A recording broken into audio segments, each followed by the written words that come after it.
الشعور الطازه، الشعور الحر. بص الجمال، بص الحلويات من مطعم بورسعيد هيخليك دايما سعيد. لو عايز تاكل اكل سمك معتبره كمل الفيديو ده للاخر، يلا بينا. بورسعيد هتفضل دايما سعيد. عندنا هنا البور النهارده بسم الله ما شاء الله بالحبه، البور الواسع بسم الله ما شاء الله.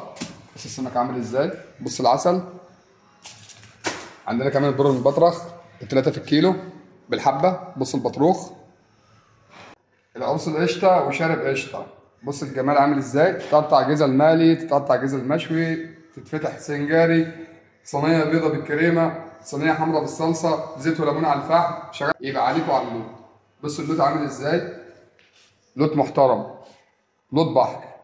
بص الجمال، سمكه اللوت دي ممكن تتعمل شيش، ممكن تتعمل على الفحم. ولو ليك في الكاليماري هتاكلها وتنور، واقول لك وانا مالي. الكاليماري دي احنا بنبيعها بقى محشيه مرتة، محشيه جمبري، محشيه رز.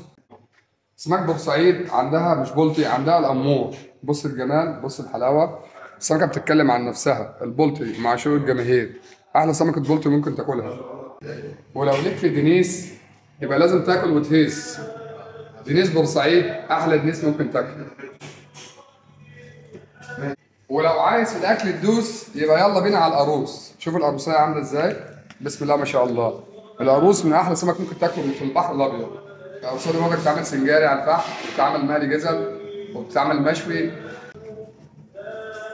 السبيط البلدي، السبيط الفريش، السبيط اللي بيتكلم عن نفسه، حاجه ما شاء الله، بسم الله ما شاء الله.